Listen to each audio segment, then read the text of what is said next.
Ce soir-là, en poussant la porte du garage, j'ai compris qu'il existe des images qu'une mère ne peut jamais oublier. Ma fille, ma Victoire, endormie sur un matelas sale, le visage marqué de bleu, les mains écorchées. Et lui, debout dans l'embrasure, les bras croisés, ce sourire que je n'oublierai jamais. Elle devait apprendre une leçon. C'est ce qu'il a dit, comme si ma fille était un animal à dresser, comme si l'amour donnait ce droit. Je n'ai rien répondu, pas un mot, pas un cri. J'ai simplement regardé cet homme que j'avais accueilli dans notre famille, que j'avais appelé mon fils, et j'ai compris que certaines guerres ne se gagnent pas avec des mots. Je me suis agenouillée près de Victoire. Elle a ouvert les yeux, ces yeux que je connais depuis qu'elle est née, et dans son regard, j'ai vu quelque chose de pire que la peur, la honte. Maman, chut, ma chérie, on rentre à la maison. Je l'ai aidée à se lever. Elle tremblait. Lui, il nous observait, appuyé contre le mur, les mains dans les poches, comme si tout cela n'était qu'une scène ordinaire d'un samedi soir. Dans la voiture, Victoire s'est endormie presque immédiatement, la tête contre la vitre. J'ai roulé en silence, mes mains serraient le volant si fort que mes jointures étaient en blanche. À un feu rouge, j'ai sorti mon téléphone. J'ai tapé un seul message, 4 mots, à un numéro que je n'avais pas utilisé depuis des années. C'est le moment. J'ai appuyé sur « Envoyer ». 20 minutes plus tard, alors que je garais la voiture devant chez moi, mon téléphone a vibré. Un message. C'est fait. Vous vous demandez sans doute ce qui s'est passé ce soir-là. Qui j'ai appelé? Pourquoi j'ai attendu si longtemps? Et surtout, qu'est-ce qui a pu transformer une mère aimante en quelqu'un d'autre? Je m'appelle Odile Carrière. J'ai 70 ans. Et voici l'histoire que j'ai portée seule, bien trop longtemps. Une histoire de silence, de culpabilité, et de cette chose terrible qu'on appelle la justice. Parfois, on fait confiance à ceux qui ne la méritent pas. On ferme les yeux sur les premiers signes. On se dit « elle est adulte, elle sait ce qu'elle fait ». Et vous, avez-vous déjà été déçu par quelqu'un que vous aimiez? Quelqu'un en qui vous aviez placé toute votre confiance? Racontez-moi votre histoire dans les commentaires. J'aimerais vous lire. Je dois vous raconter comment tout a commencé. Comment une vie qui semblait parfaite s'est transformée en cauchemar. Parce que c'est toujours comme ça, n'est-ce pas? On ne voit jamais venir le malheur. Il arrive doucement, presque poliment, déguisé en bonheur. Il y a 3 ans, Victoire m'a téléphoné un dimanche matin. J'étais dans ma cuisine, en train de préparer des madeleines. Ces petites madeleines au citron qu'elle adorait depuis qu'elle était enfant. La recette de ma mère, transmise de génération en génération. « Maman, j'ai quelqu'un à te présenter. » Sa voix était différente ce matin-là, plus légère, presque enfantine. J'ai souri en essuyant mes mains pleines de farine sur mon tablier. « Amène le déjeuner dimanche prochain. Je ferai ton plat préféré. Tu vas l'adorer, maman. Il est parfait. » Parfait? Ce mot aurait dû me mettre en garde. Rien n'est jamais parfait dans ce monde, mais j'étais une mère heureuse. Ma fille avait enfin trouvé quelqu'un après ces années difficiles, après son divorce avec Thomas, après cette période sombre où je la voyais s'éteindre peu à peu. Alors, j'ai choisi de croire au bonheur. J'ai choisi de croire que ma Victoire méritait enfin la paix. Le dimanche suivant, ils sont arrivés vers midi. J'habitais encore dans la grande maison de Neuilly, celle où Victoire avait grandi, avec son jardin et ses rosiers blancs que mon mari Henri avait plantés avant de partir. Il était mort d'un cancer 5 ans plus tôt, et depuis, cette maison était devenue mon sanctuaire, mon refuge. Quand j'ai ouvert la porte, j'ai d'abord vu Victoire. Elle portait une robe bleue que je ne lui connaissais pas. Ses cheveux étaient coiffés différemment. Elle souriait, mais c'était un sourire que je n'avais jamais vu sur son visage. Un sourire, comment dire, un sourire qui demandait l'approbation. Et puis je l'ai vu, lui, Maxime, grand, élégant, la quarantaine, costume impeccable, sourire éclatant. Il m'a tendu la main avec une assurance tranquille. « Madame Carrière, quel plaisir de vous rencontrer enfin. Victoire m'a tellement parlé de vous. » Sa voix était chaude, cultivée. Il avait ce charme des hommes qui ont l'habitude de plaire, de convaincre. Il m'a tendu un bouquet de pivoine, mes fleurs préférées.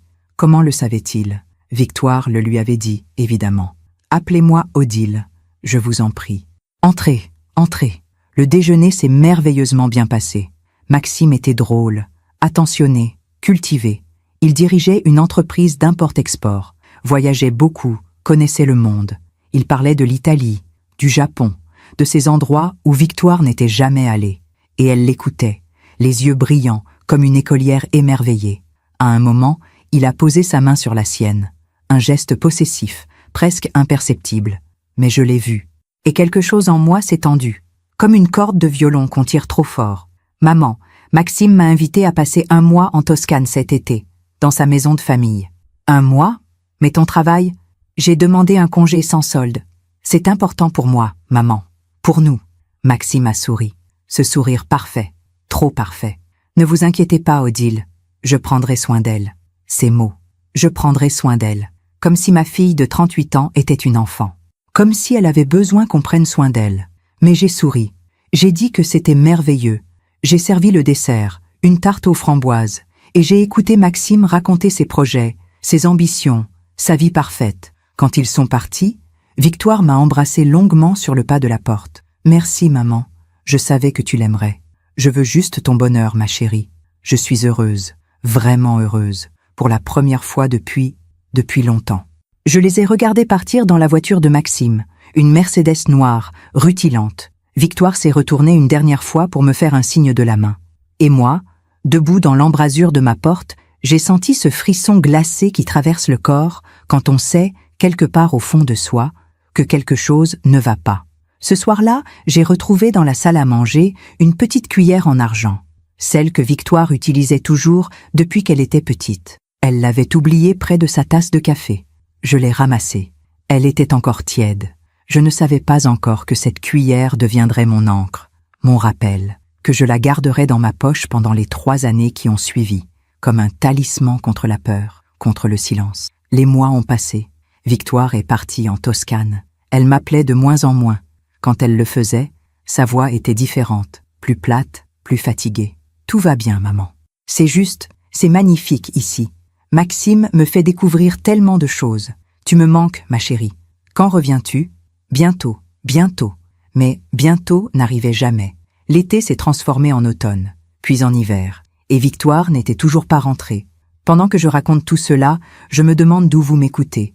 Peut-être dans votre cuisine, comme moi ce dimanche-là, peut-être dans votre voiture, en rentrant du travail. Écrivez le nom de votre ville en commentaire. J'aimerais savoir où mes mots vous trouvent. Quand Victoire est enfin rentrée de Toscane, c'était le mois de novembre. 6 mois s'étaient écoulés. 6 mois pendant lesquels j'avais essayé de me convaincre que tout allait bien, que ma fille vivait simplement sa vie, son amour, sa liberté. Elle m'a appelé un mardi soir. « Maman, on rentre samedi. Maxime et moi, on a quelque chose à t'annoncer. » Mon cœur s'est serré. Je connaissais ce ton. C'était le ton qu'elle avait eu autrefois, quand elle m'avait annoncé son premier mariage. Ce mélange d'excitation et d'appréhension, comme si elle cherchait mon approbation avant même de prononcer les mots. « Vous venez dîner ?»« Non, maman. On préfère se voir ailleurs. Au restaurant. Le Pré Catelan. Samedi. 20h. Le Pré Catelan. Un restaurant étoilé au bois de Boulogne. Henri m'y avait emmené pour notre 20e anniversaire de mariage. C'était notre endroit. Notre lieu de célébration. Victoire le savait. Alors pourquoi là-bas? Pourquoi pas à la maison, autour de ma table, comme nous l'avions toujours fait? Mais j'ai dit oui.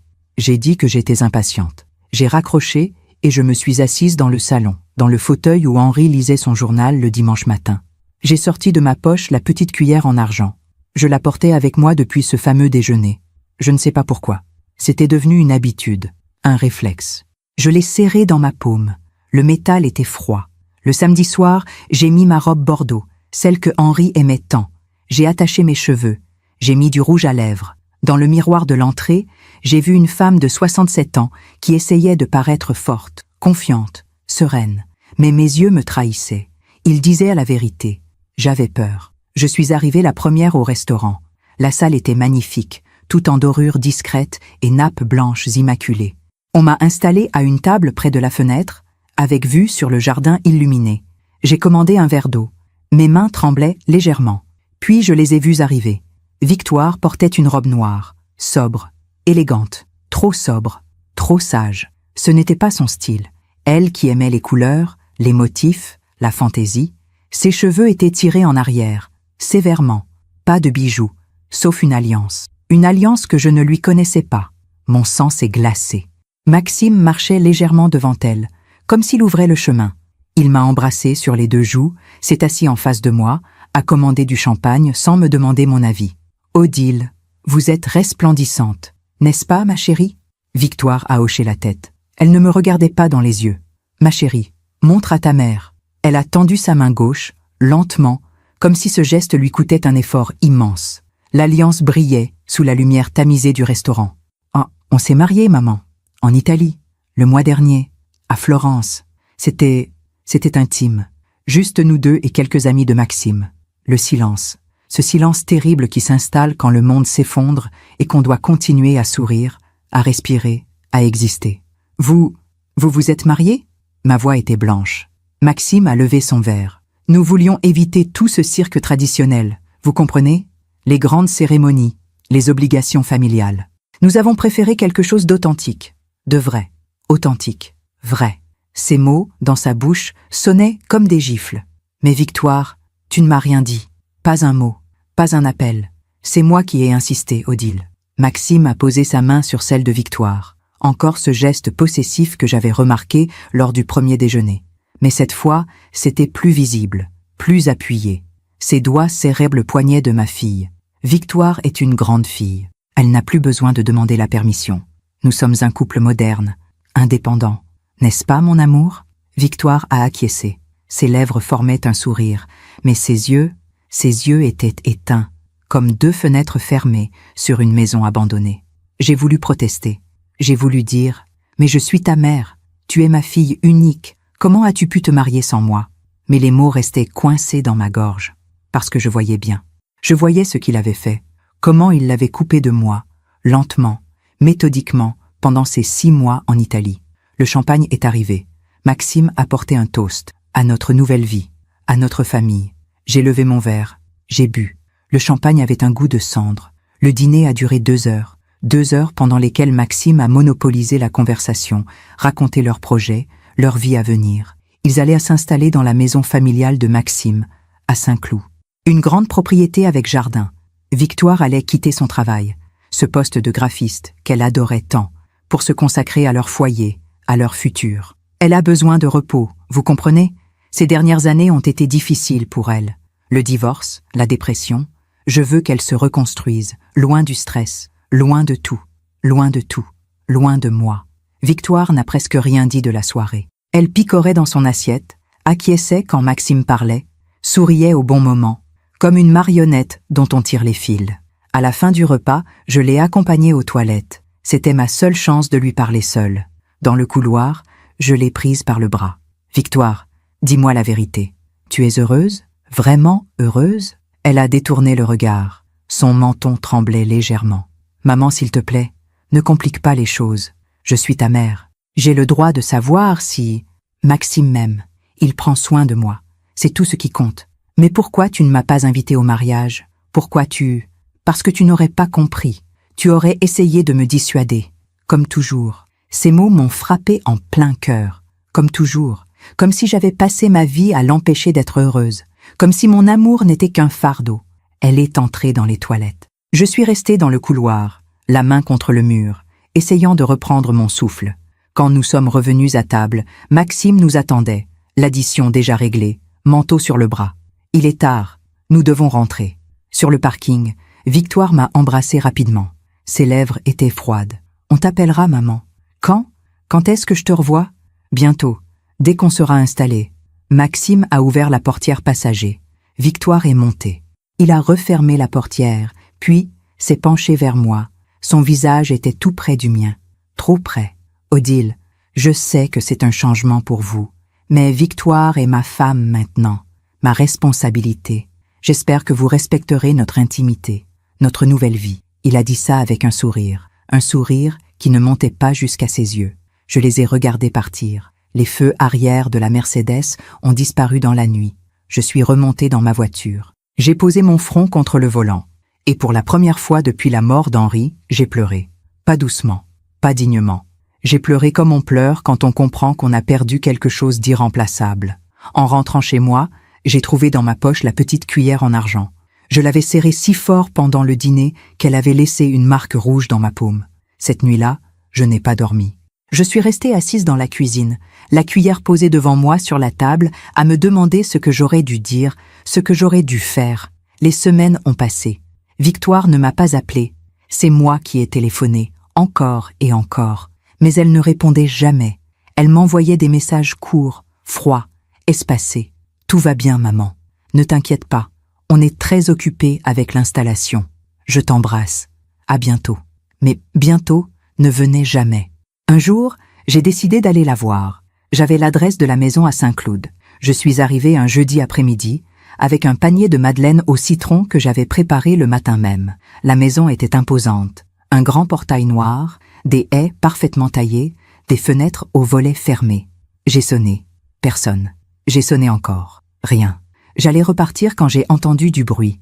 Des pas, puis la voix de Maxime à travers l'interphone. « Qui est-ce » ? « C'est Odile. » Je voulais voir Victoire. Un silence. Long.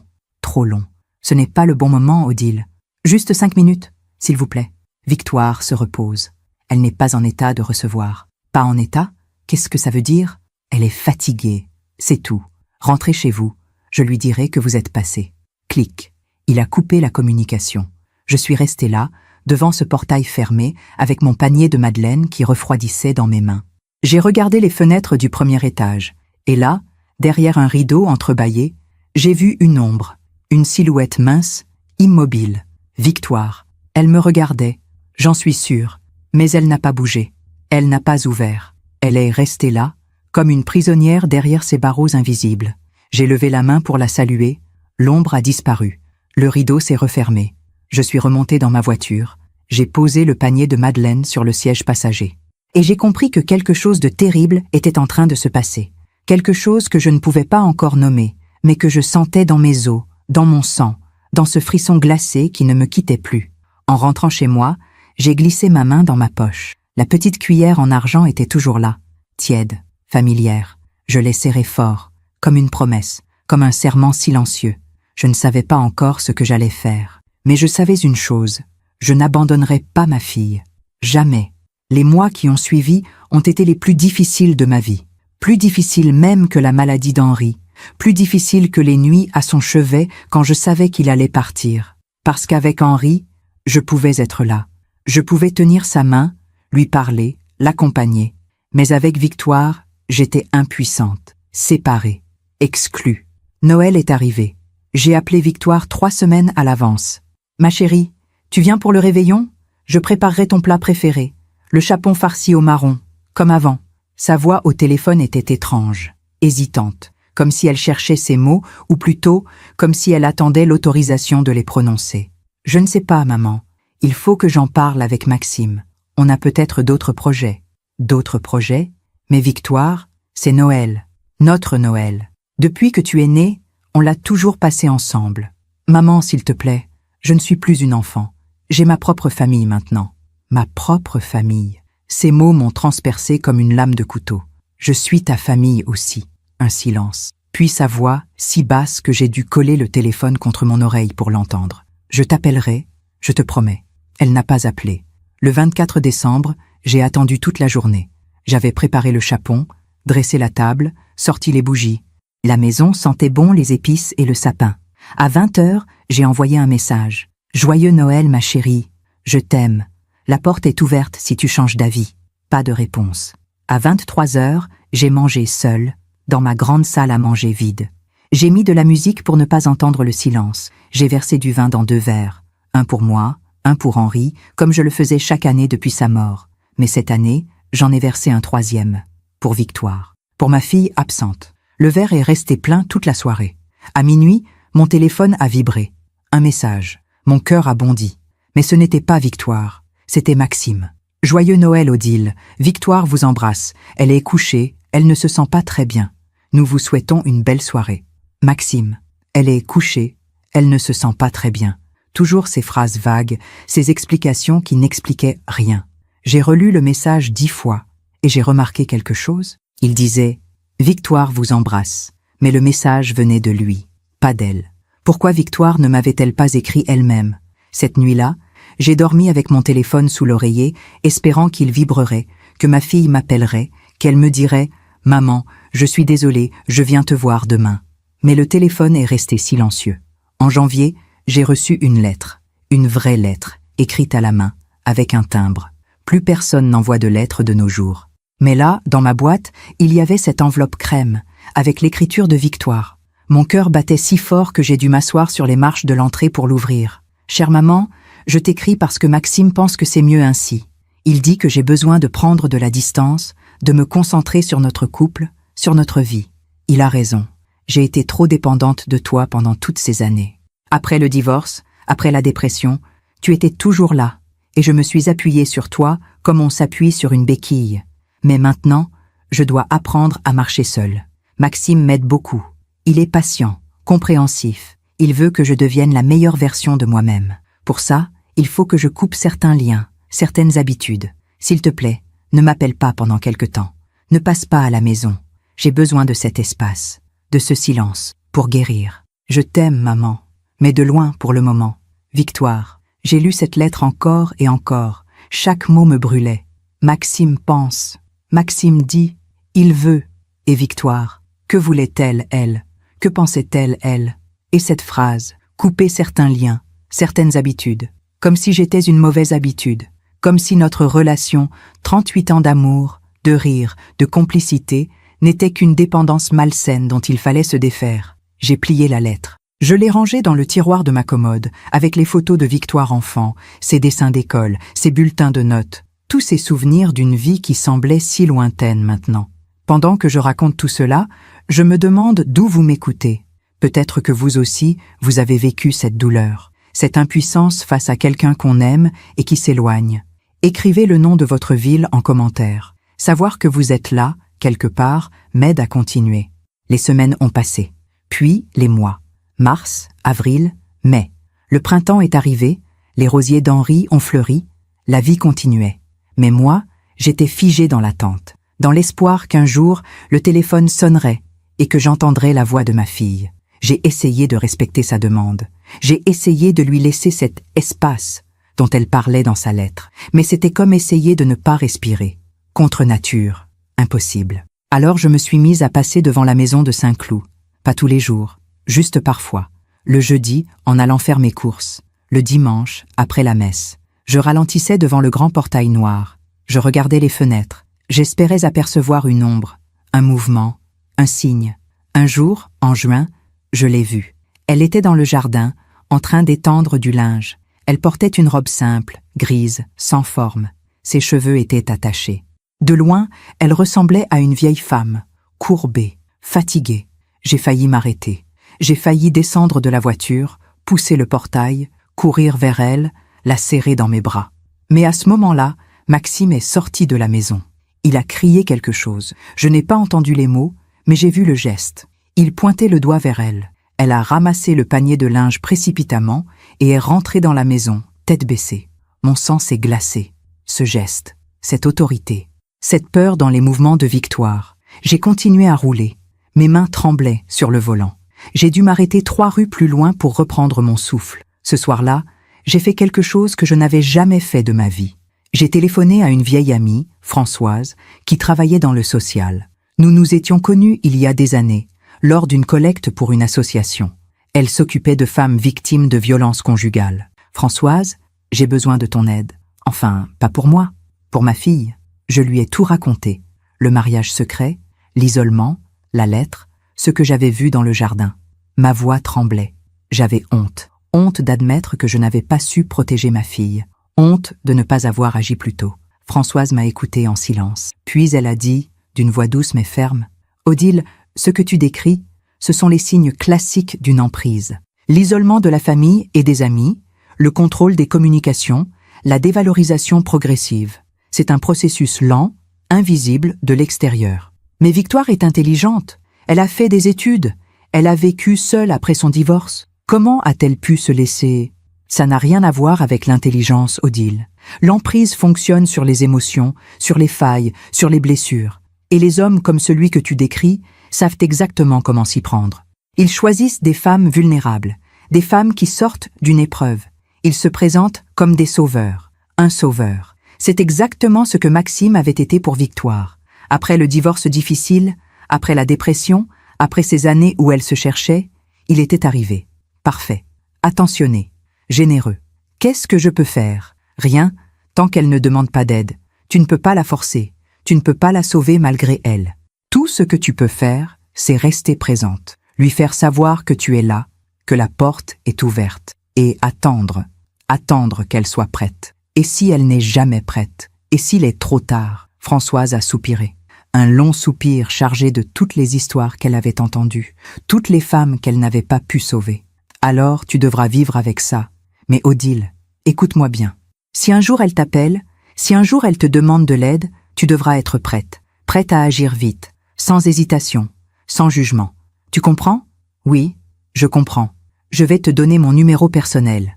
Garde-le précieusement. Si jamais il se passe quelque chose, tu m'appelles. Jour et nuit, je viendrai. J'ai noté son numéro sur un petit papier que j'ai plié et glissé dans mon portefeuille, à côté d'une photo de Victoire enfant. Une photo où elle souriait, insouciante, les cheveux au vent, dans le jardin de notre ancienne maison. L'été est passé, puis l'automne. Une année complète s'était écoulée depuis le mariage. Une année sans voir ma fille. Une année à vivre dans l'attente et l'inquiétude. Et puis, un soir d'octobre, mon téléphone a sonné. Un numéro inconnu. J'ai hésité avant de décrocher. Ces derniers temps, je ne décrochais plus pour les numéros inconnus. Trop de déceptions, trop de faux espoirs. Mais quelque chose m'a poussé à répondre. Allô? Un silence. Puis une voix, faible, brisée. Maman? Mon cœur s'est arrêté. Victoire? Victoire, c'est toi? Maman, je ne peux pas parler longtemps. Il est sorti. Il revient dans 1 heure. Qui est sorti? Maxime? Oui. Maman, j'ai besoin de toi. Mais je ne sais pas comment... Je ne peux pas... Sa voix se brisait. Elle pleurait. Ma fille pleurait. Et je n'étais pas là pour la serrer dans mes bras. Dis-moi où tu es.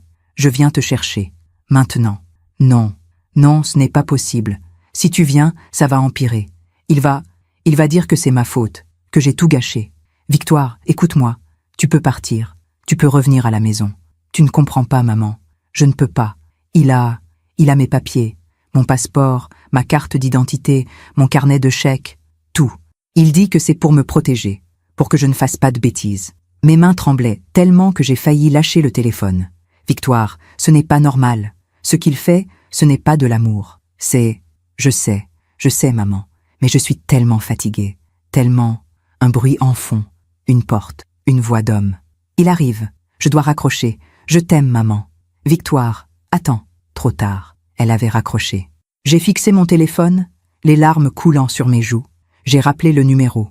Ça sonnait dans le vide, encore et encore. Personne ne décrochait. Cette nuit-là, je n'ai pas dormi. Je suis restée assise dans ma cuisine, la petite cuillère en argent posée devant moi. Cette cuillère que Victoire avait utilisée lors de ce premier déjeuner avec Maxime. Cette cuillère que je portais dans ma poche depuis plus d'1 an maintenant, comme un talisman. Je l'ai prise dans ma main. Le métal était froid, dur, solide. Et j'ai pris une décision. J'ai sorti le papier avec le numéro de Françoise. Je l'ai posé à côté du téléphone. Prête à agir, prête à faire ce qu'il faudrait. Parce qu'une mère ne peut pas rester les bras croisés quand sa fille se noie. Même si l'eau est invisible, même si personne d'autre ne voit le danger, j'allais la sauver, d'une manière ou d'une autre. Les semaines qui ont suivi cet appel ont été un enfer silencieux. Je vivais dans l'attente. Chaque sonnerie de téléphone me faisait sursauter. Chaque bruit dans la rue me faisait courir à la fenêtre. J'espérais qu'elle rappellerait, qu'elle me donnerait un signe. N'importe quoi. Mais rien. Le silence était revenu, plus épais, plus lourd qu'avant. J'ai essayé de la joindre sur tous les numéros que je connaissais. Son ancien portable, son mail, même son compte Facebook qu'elle n'utilisait presque plus. Partout, le vide, comme si elle avait été effacée du monde. Françoise m'a conseillé la patience. Elle viendra quand elle sera prête, Odile. Tu ne peux pas forcer les choses. Mais la patience, quand on est mère, c'est une torture. Chaque jour qui passait était un jour de plus où ma fille souffrait. Un jour de plus où cet homme la détruisait à petit feu. J'ai repris mes passages devant la maison de Saint-Cloud. Plus fréquent maintenant, 3 fois par semaine, parfois plus. Je me garais quelques rues plus loin et je marchais jusqu'au portail. Je regardais les fenêtres, les volets, le jardin, cherchant des indices, des preuves de vie. Un mardi matin, début novembre, j'ai vu quelque chose qui m'a glacé le sang. Le portail était entrouvert, pas complètement ouvert, juste entrebâillé, comme si quelqu'un avait oublié de le fermer correctement. C'était la première fois en plus d'1 an que je voyais ce portail ouvert. J'ai hésité. Devais-je entrer? C'était une propriété privée. Je n'avais aucun droit. Mais c'était ma fille qui vivait là-dedans. Ma fille qui m'avait appelée, terrorisée, quelques semaines plus tôt. J'ai respiré profondément. J'ai touché la petite cuillère dans ma poche et j'ai poussé le portail. L'allée était longue, bordée de buis parfaitement taillés. Mes pas crissaient sur le gravier.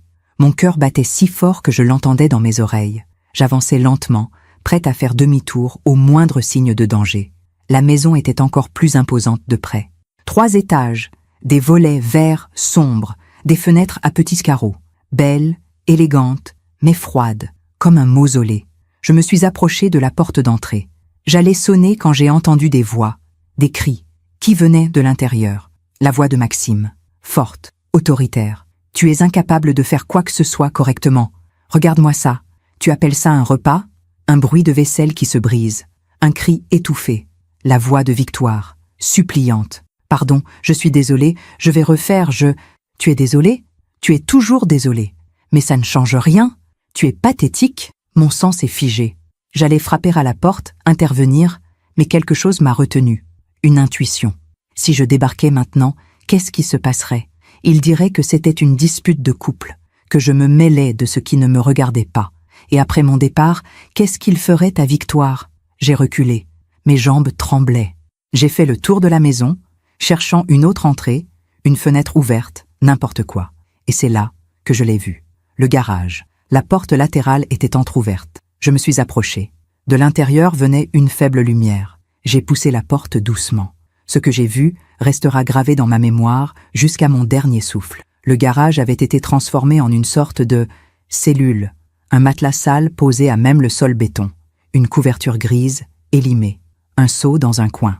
Une ampoule nue qui pendait du plafond. Pas de fenêtre. Juste 4 murs de parpaing nus et froids. Sur une étagère métallique, j'ai vu des affaires de Victoire, son sac à main, ses chaussures, quelques vêtements pliés, et sur la plus haute étagère, une boîte en métal fermée par un cadenas. Ses papiers, probablement. Tout ce qu'il lui avait confisqué. Mon estomac s'est retourné. J'ai porté ma main à ma bouche pour ne pas vomir. C'était là qu'il la faisait dormir, dans ce garage, comme un animal. Ma fille, ma Victoire. J'ai entendu des pas qui se rapprochaient. Vite, je me suis cachée derrière une vieille armoire, mon cœur cognant dans ma poitrine. La porte s'est ouverte brutalement. Maxime est entré, tirant Victoire par le bras. Elle trébuchait, essayait de garder l'équilibre. Son visage était rouge, gonflé. Elle avait pleuré. « Tu vas rester là jusqu'à ce que tu comprennes comment on se comporte, jusqu'à ce que tu apprennes le respect. » Il l'a poussée. Elle est tombée sur le matelas. Elle n'a pas crié. Elle n'a même pas protesté. Elle s'est juste recroquevillée, les bras autour des genoux, comme une enfant punie. « Maxime, s'il te plaît, j'ai juste oublié le sel. C'est tout, je ne l'ai pas fait exprès. » Le sel ? Toujours des excuses. Tu ne penses qu'à toi. Tu ne penses jamais à moi, à ce que je ressens, à tout ce que je fais pour toi. Il était debout devant elle, immense, menaçant. Elle le regardait d'en bas, terrifiée. « Je suis désolée. Je ferai mieux. Je te le promets. » Il s'est penché vers elle. J'ai cru qu'il allait la frapper. Mon corps s'est tendu, prêt à bondir. Mais il s'est contenté de saisir son menton. Fort, trop fort. « Tu as de la chance que je t'aime, que je sois patient. N'importe quel autre homme t'aurait déjà jeté à la rue. Mais moi, je reste, parce que je crois en toi, même si tu ne le mérites pas. » Il a lâché son visage brusquement. Elle a porté sa main à sa mâchoire, grimaçant de douleur. « Tu resteras là cette nuit. Demain, si tu es sage, si tu me montres que tu as compris, tu pourras remonter. Peut-être. » Il est sorti. La porte s'est refermée. J'ai entendu le bruit d'un verrou qu'on tire, un cadenas qu'on ferme. Victoire est restée immobile pendant un long moment. Puis, lentement, elle s'est allongée sur le matelas, face au mur. Ses épaules tremblaient. Elle pleurait en silence. J'étais toujours cachée derrière l'armoire, paralysée. Mes jambes ne me portaient plus. Mon cœur était brisé en 1000 morceaux. Je voulais aller vers elle, la serrer dans mes bras, lui dire que j'étais là, que tout allait s'arrêter. Mais je ne pouvais pas. Pas maintenant. Pas comme ça. J'ai attendu.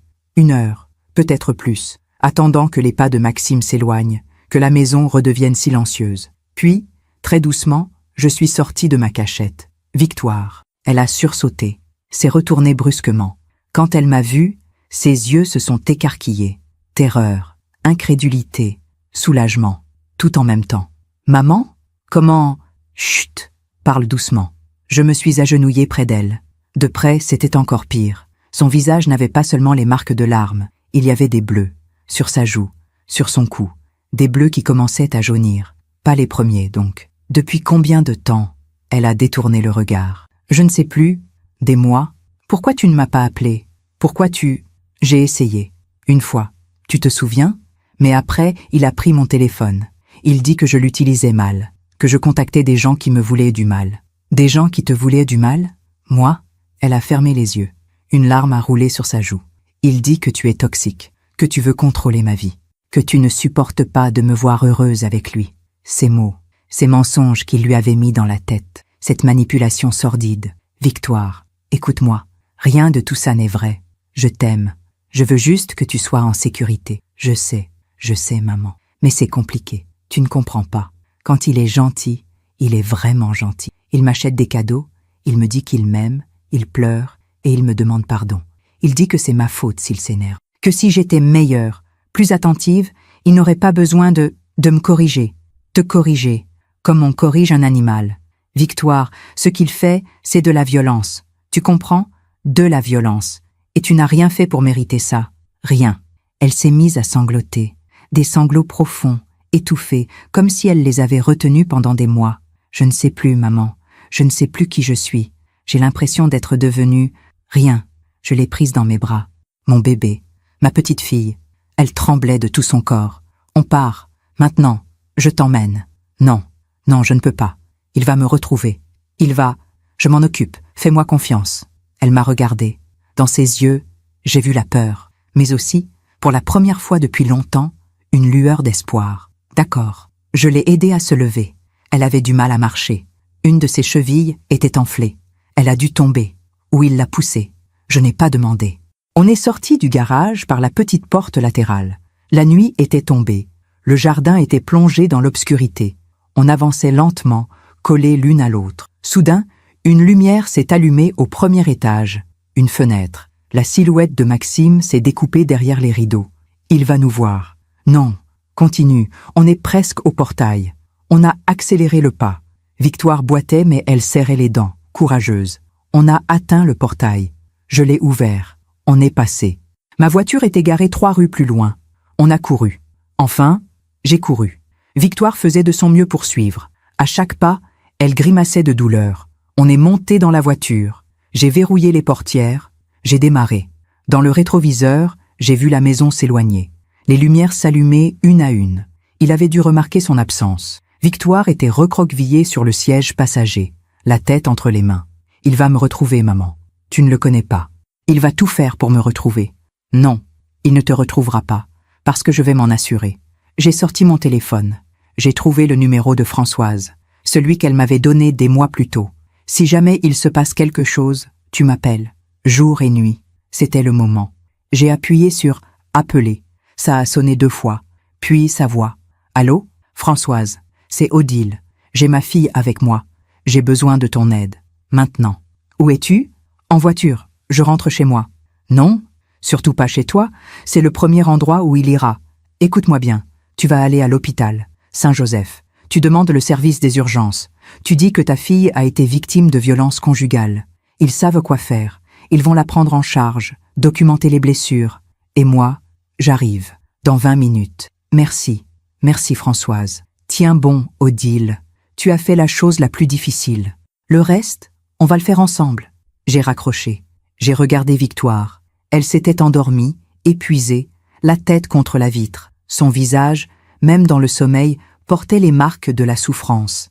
À un feu rouge, j'ai glissé ma main dans ma poche. La petite cuillère en argent était toujours là, chaude maintenant, presque vivante. Je l'ai serrée fort, comme un serment. Maxime allait payer, d'une manière ou d'une autre, pas par la vengeance, pas par la violence, mais par la justice. La vraie, celle qui rétablit l'équilibre, celle qui fait que chaque acte porte ses conséquences. J'avais un plan que j'avais commencé à échafauder des semaines plus tôt, après cet appel désespéré de Victoire. Un plan dont je n'avais parlé à personne. Parce qu'une mère fait ce qu'elle doit faire, même quand c'est difficile, même quand ça fait peur. L'hôpital était illuminé dans la nuit. J'ai garé la voiture, j'ai réveillé Victoire doucement. On est arrivé, ma chérie. Tu es en sécurité maintenant. Elle a ouvert les yeux, elle m'a regardé. Et pour la première fois depuis si longtemps, j'ai vu un sourire. Petit, fragile, mais un sourire quand même. Merci, maman. On est entré dans l'hôpital, main dans la main. Comme quand elle était petite et qu'elle avait peur du médecin. Mais cette fois, ce n'était pas le médecin qui faisait peur. C'était ce qui allait suivre. L'hôpital sentait le désinfectant et le café froid. Ces odeurs que je connaissais trop bien depuis la maladie d'Henri. Mais cette nuit-là, elles avaient un autre sens. Elles sentaient le refuge, la sécurité, le commencement de quelque chose. Une infirmière nous a accueillis aux urgences. Elle a regardé Victoire, son visage tuméfié, sa démarche hésitante, et j'ai vu dans ses yeux qu'elle savait, qu'elle avait déjà vu ça, trop souvent. Venez avec moi. Elle nous a emmenés dans une salle à part, pas avec les autres patients. Une salle discrète au bout d'un couloir. Sur la porte, il y était écrit « Unité médico-judiciaire ». Françoise est arrivée 10 minutes plus tard. Elle portait un jean et un pull, les cheveux relevés à la hâte. Je ne l'avais jamais vue aussi sérieuse. Odile. Elle m'a serrée dans ses bras. Fort. Puis elle s'est tournée vers Victoire. « Bonjour Victoire. Je m'appelle Françoise. Je suis assistante sociale spécialisée dans l'accompagnement des femmes victimes de violences. Votre maman m'a appelée. Vous êtes courageuse d'être venue. » Victoire n'a rien dit. Elle fixait le sol, les bras serrés autour de son corps. Françoise s'est assise à côté d'elle, doucement, sans la toucher. « Je sais que c'est difficile. Je sais que vous avez peur. C'est normal. Mais maintenant, vous êtes en sécurité. Personne ne peut vous faire de mal ici. Il va venir. Il va me chercher. Non. L'hôpital a un protocole strict. Nous n'autorisons personne à entrer sans votre accord. Et si quelqu'un essaie de forcer l'entrée, la sécurité intervient immédiatement. » Victoire a relevé la tête. Pour la première fois, j'ai vu quelque chose qui ressemblait à du soulagement traverser son visage. Un médecin est entré. Une femme d'une 50aine d'années. Le regard bienveillant mais professionnel. « Bonsoir, je suis le docteur Lemoine. Je vais vous examiner, Victoire. Documenter vos blessures. C'est important pour la suite. » Vous comprenez? La suite? Si vous décidez de porter plainte, ces certificats médicaux seront des preuves. Mais c'est votre choix. Personne ne vous forcera. Porteur plainte. Ces mots ont fait trembler Victoire. Je ne peux pas. S'il apprend que j'ai porté plainte, il ne saura rien. Pas tout de suite. Et quand il le saura, vous serez protégé. Il existe des mesures, des ordonnances de protection, des interdictions d'approcher. Françoise a posé doucement sa main sur l'épaule de Victoire. Pour l'instant, on va juste documenter. D'accord? Le reste, on verra après. Étape par étape. Victoire a hoché la tête. Le docteur Lemoine m'a demandé de sortir pendant l'examen. J'ai attendu dans le couloir, assise sur une chaise en plastique, les mains jointes, la petite cuillère serrée dans ma paume. Je priais. Je ne suis pas très pratiquante, mais cette nuit-là, j'ai prié comme je n'avais jamais prié. 1 heure plus tard, Françoise est venue me chercher. « Odile, le médecin a terminé. Victoire voudrait que tu rentres. » Je suis entrée.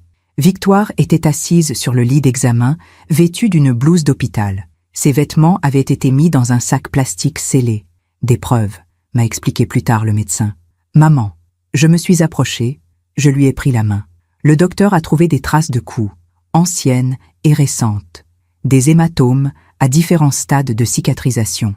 Une fracture mal soignée au niveau du poignet gauche. Des brûlures de cigarettes sur le dos. Ma voix s'est brisée. Des brûlures de cigarettes? Victoire a baissé les yeux. Quand il était en colère, quand je ne faisais pas ce qu'il voulait assez vite, il disait que c'était pour que je me souvienne, pour que j'apprenne. J'ai dû m'asseoir. Mes jambes ne me portaient plus. Comment un être humain pouvait-il faire ça à un autre être humain? Le docteur Lemoine a continué d'une voix douce mais ferme. J'ai également constaté des signes de malnutrition. Victoire pèse 48 kilos pour 1,70 m. Elle présente des carences importantes. 48 kilos. Ma fille, qui était si pleine de vie, si ronde et jolie, ne pesait plus que 48 kilos. Il contrôlait ce que je mangeais. Il disait que je devais perdre du poids, que j'étais trop grosse, que personne d'autre ne voudrait de moi si je ne faisais pas attention. Ces mots me déchiraient. Chaque phrase était un coup de poignard. Françoise a ouvert son dossier. « Odile, maintenant, il faut qu'on parle de la suite. Victoire ne peut pas retourner là-bas, c'est évident. Mais elle ne peut pas non plus aller chez toi, pas dans l'immédiat. Pourquoi? Parce que c'est le premier endroit où il ira la chercher. Il faut qu'elle soit dans un lieu sûr. Un lieu dont il ne connaît pas l'existence. Un foyer? Oui, un centre d'hébergement d'urgence pour femmes victimes de violences. L'adresse est confidentielle. Personne, même les proches, ne la connaît. Victoire s'est crispée. Je ne veux pas aller dans un foyer. Je ne suis pas comme ces femmes. Françoise a souri tristement. Toutes les femmes que j'accompagne me disent ça au début. Mais Victoire, il n'y a pas de profil type. La violence conjugale touche toutes les femmes, riches ou pauvres, éduquées ou non, jeunes ou âgées. Et le foyer, ce n'est pas une punition, c'est une protection. Le temps que tu te reconstruises, le temps qu'on mette en place les mesures légales. Victoire a regardé vers moi, cherchant mon approbation. Va, ma chérie, c'est temporaire, quelques semaines, et je viendrai te voir, tous les jours si tu veux. Tu ne m'abandonnes pas? Ces mots m'ont brisé le cœur. Jamais. Tu m'entends? Jamais. Elle s'est mise à pleurer. Je l'ai serrée contre moi. Elle était si fragile, si maigre. J'avais l'impression de tenir un oiseau blessé. Cette nuit-là, Victoire est partie avec Françoise vers le foyer d'urgence. Je suis rentrée chez moi, seule, dans le silence de ma grande maison vide. Il était 3 heures du matin.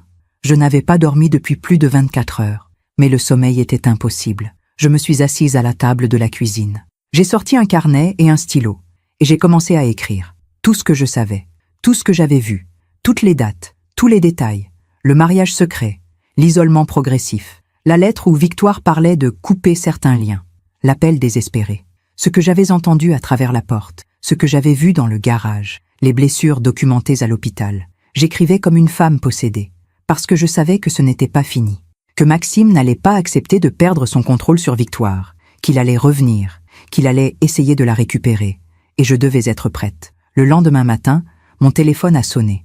7 heures. C'était Françoise. « Odile, il faut que tu saches quelque chose. Maxime a appelé l'hôpital cette nuit, plusieurs fois.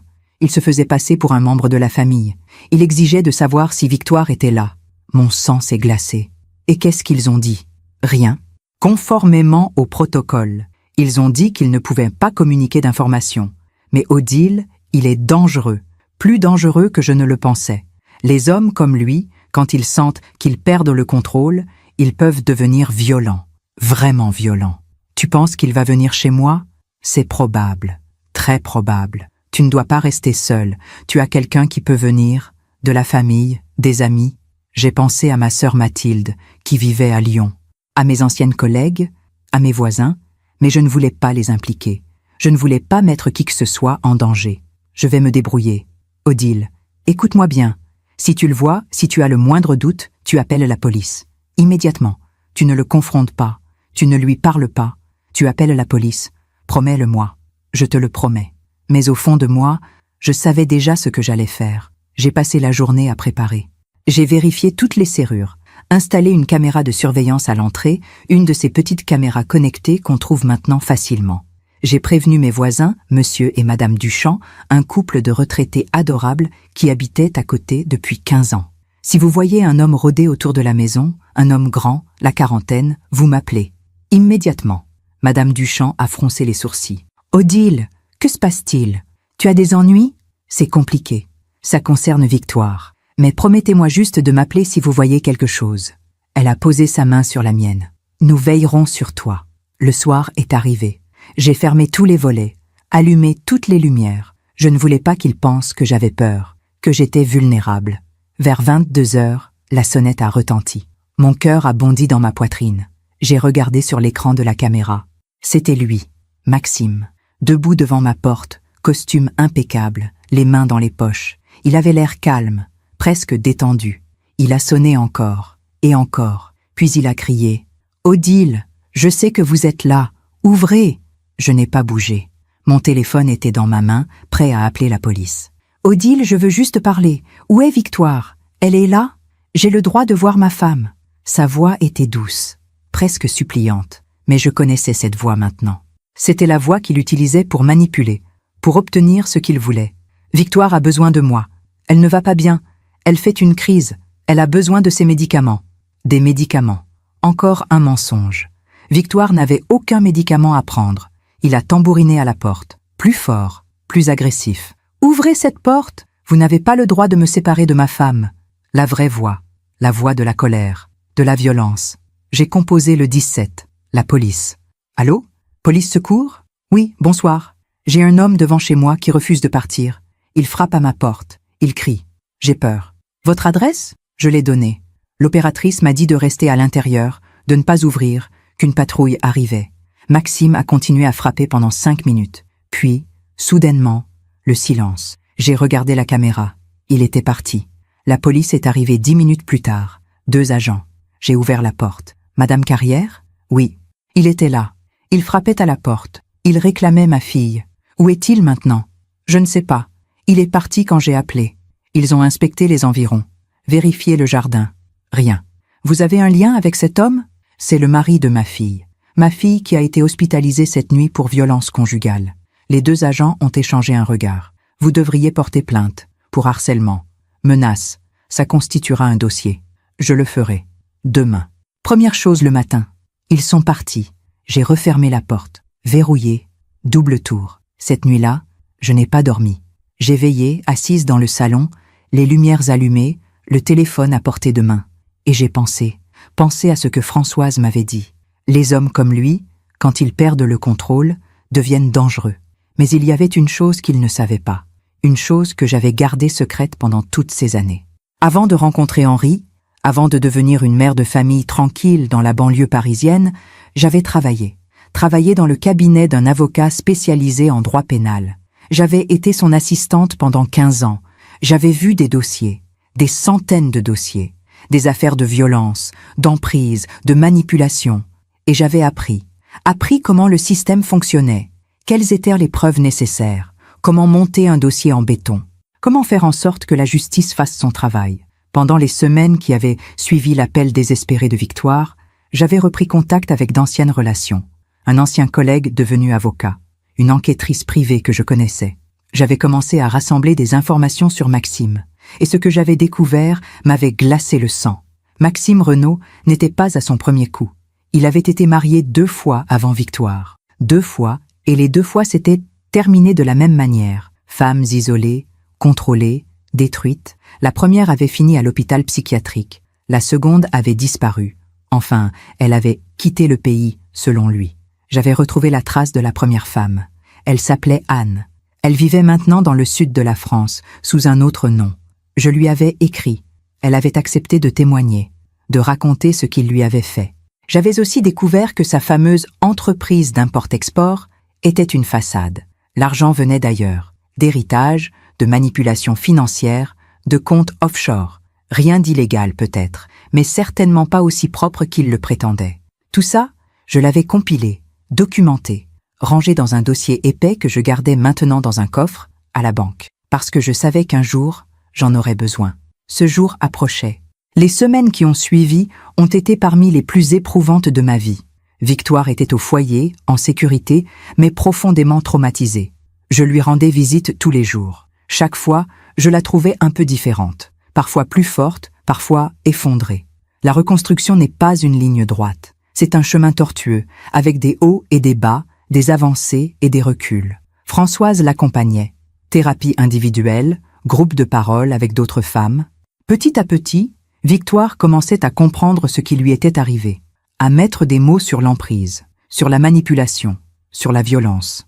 Mais Maxime, lui, ne lâchait pas prise. Il a d'abord essayé la douceur, les messages, des dizaines de messages sur mon téléphone, puisqu'il ne pouvait plus joindre Victoire. « Odile, s'il vous plaît, dites à Victoire que je l'aime, que je veux juste qu'elle rentre, qu'on peut tout arranger. Je sais que j'ai fait des erreurs, mais je peux changer. Je vais voir un psychologue. Je ferai tout ce qu'il faut. Elle me manque tellement. Sans elle, je ne suis rien. » Je ne répondais jamais. Chaque message, je le sauvegardais. Nouvelle preuve pour le dossier. Puis, il est passé aux menaces déguisées. Victoire a besoin de moi. Elle ne s'en sortira pas sans moi. Elle est fragile, vous le savez. Si elle ne rentre pas, je ne réponds plus de rien. Je pourrais faire des choses stupides. C'est votre faute si notre couple se brise.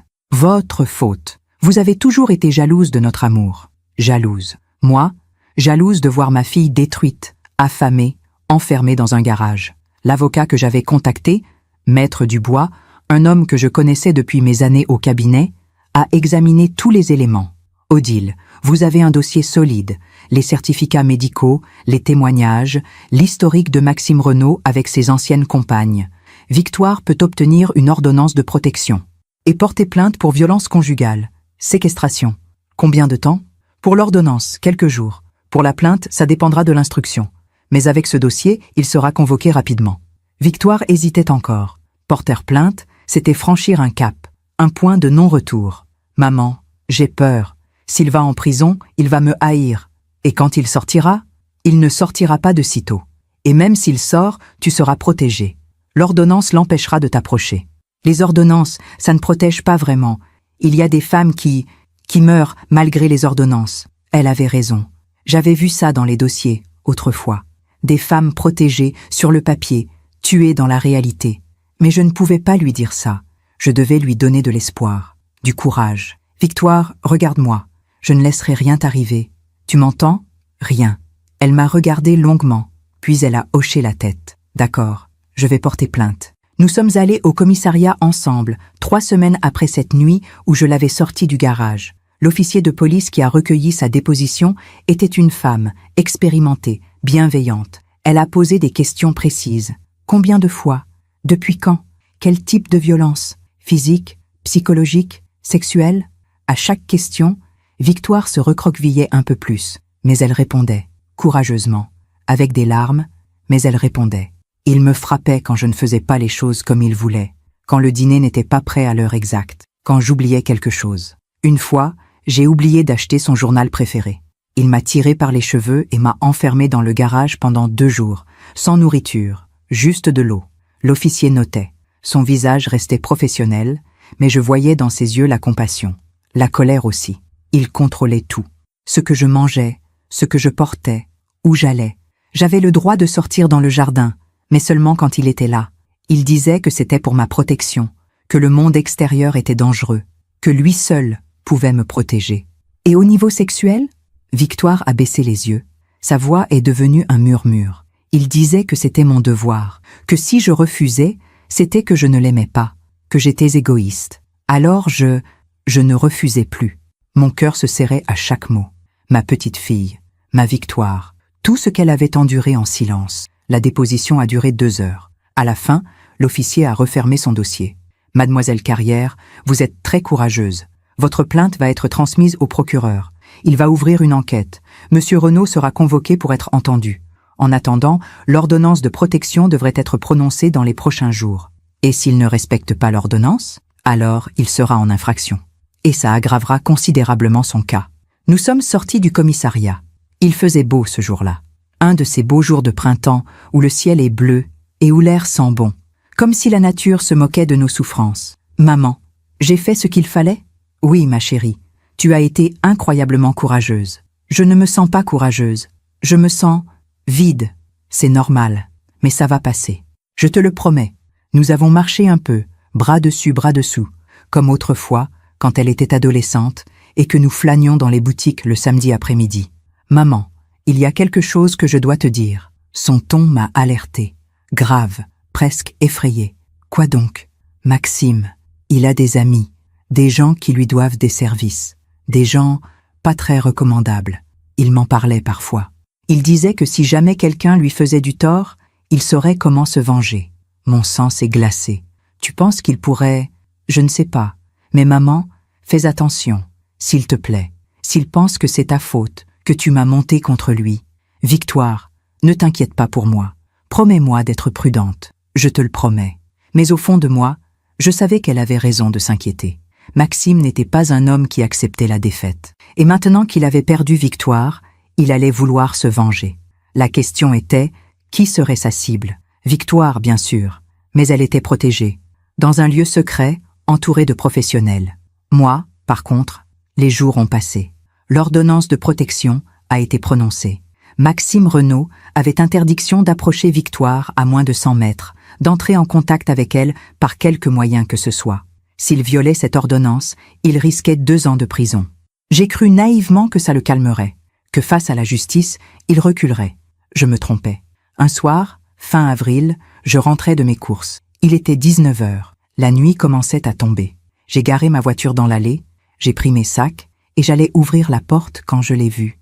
Lui, Maxime, assis sur le muret de mon jardin, comme s'il m'attendait.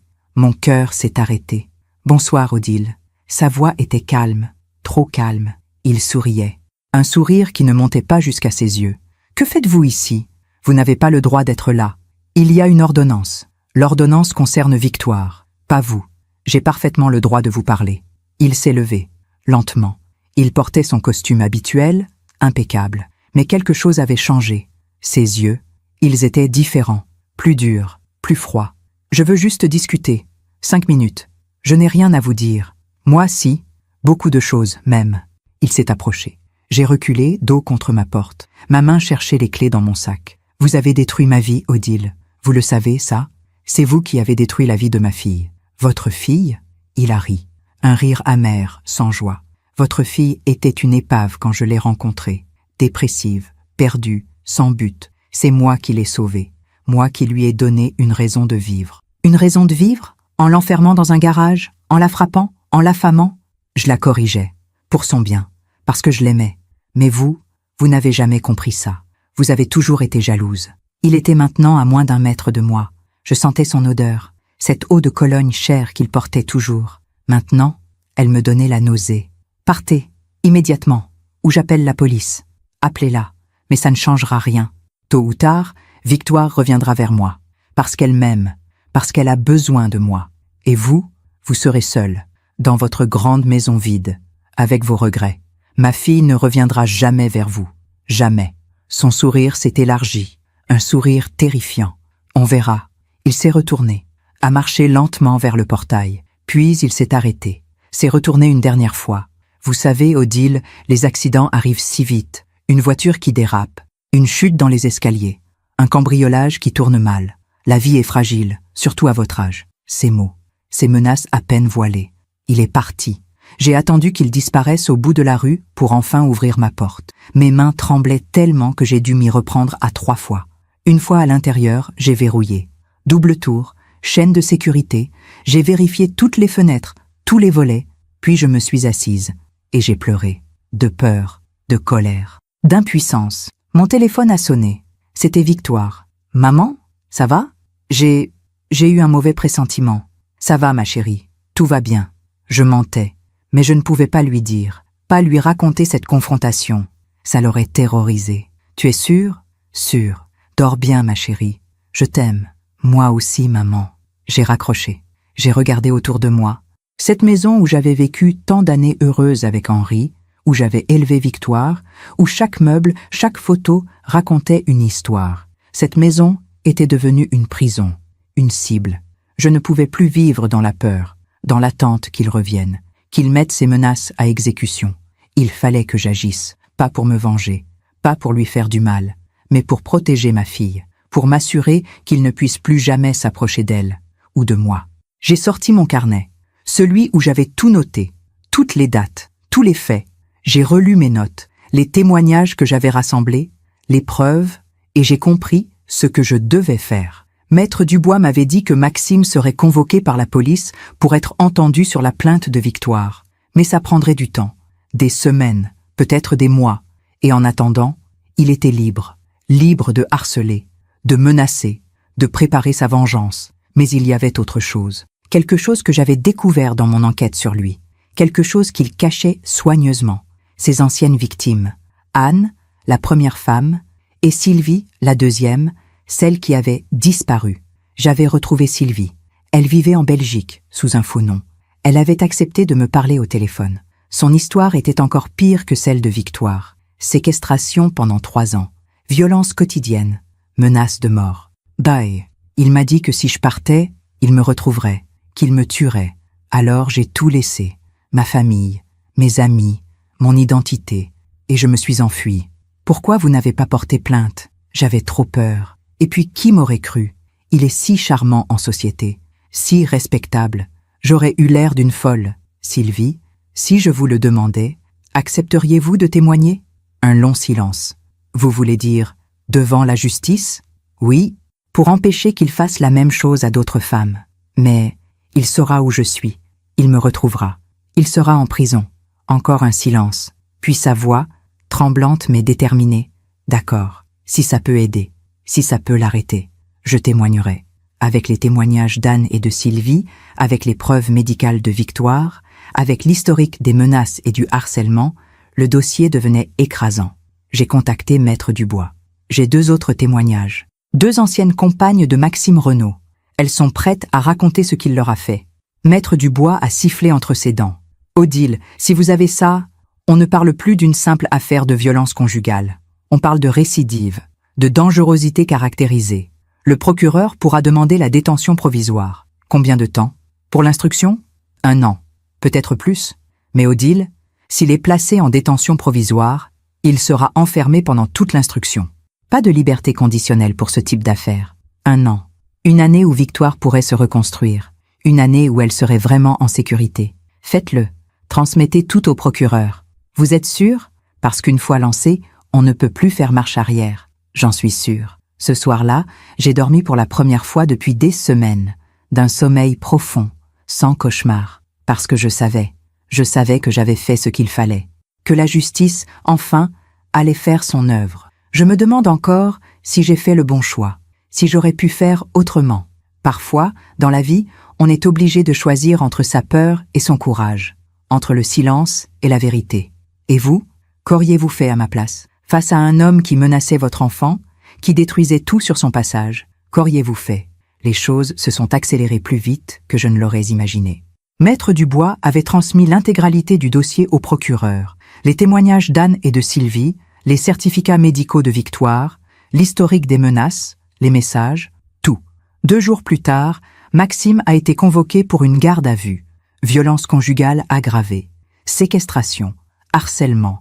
Quand Françoise m'a appelé pour m'annoncer la nouvelle, j'ai senti un immense soulagement m'envahir. Il est au commissariat en ce moment même.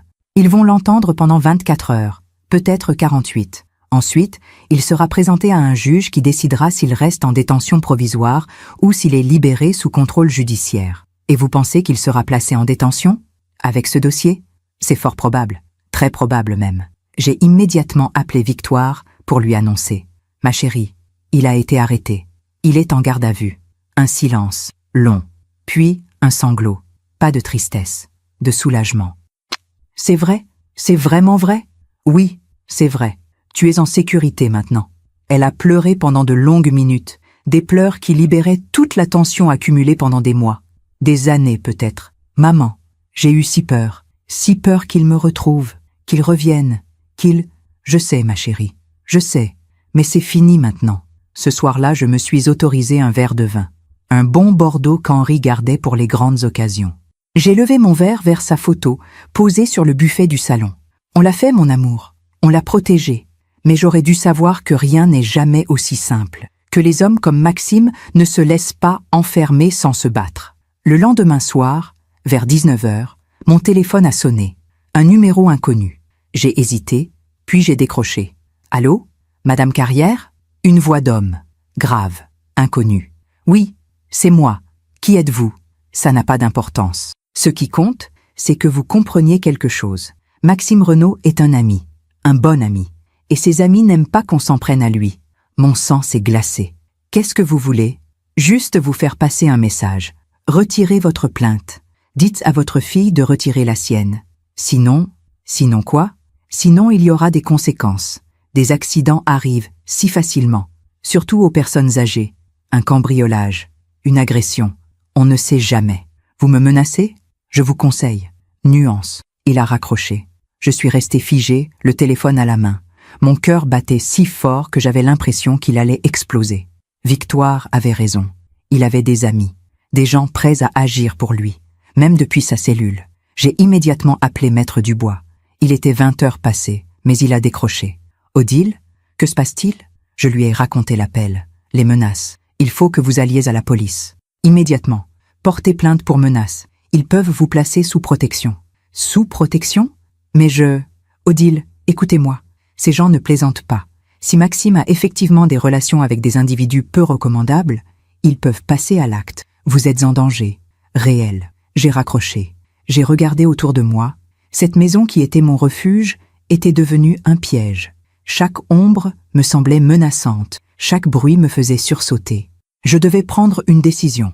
Vite. J'ai attrapé mon sac. J'y ai mis l'essentiel. Des vêtements de rechange, mes papiers, mon téléphone et la petite cuillère en argent. Toujours elle, mon talisman. J'allais partir, aller à l'hôtel, n'importe où, loin de cette maison. Mais au moment où j'ouvrais la porte, j'ai entendu un bruit. Dans le jardin, derrière la maison. Quelqu'un était là. Mon sang s'est figé. J'ai refermé la porte doucement. Verrouillé. Mon téléphone. J'ai composé le 17. La police. Police secours. Que se passe-t-il? Il y a quelqu'un dans mon jardin. Je crois qu'on essaie de rentrer chez moi. Votre adresse? Je l'ai donnée. Ma voix tremblait. Une patrouille arrive. Restez à l'intérieur.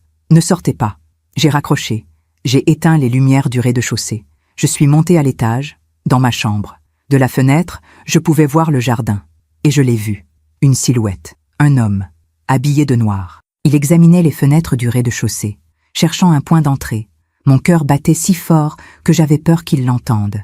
Il s'est approché de la porte de la cuisine, a essayé de l'ouvrir. Elle était verrouillée. Il a sorti quelque chose de sa poche, un outil. Il s'apprêtait à forcer la serrure. C'est à ce moment-là que les sirènes ont retenti. L'homme a relevé la tête. Brusquement, il a regardé autour de lui, paniqué, puis il a couru. Il a escaladé le mur du fond du jardin et a disparu dans la nuit. La police est arrivée 2 minutes plus tard. 2 voitures, 4 agents. Ils ont fouillé le jardin, inspecté les alentours. L'homme était parti. Madame Carrière, vous l'avez vu? Vous pouvez le décrire?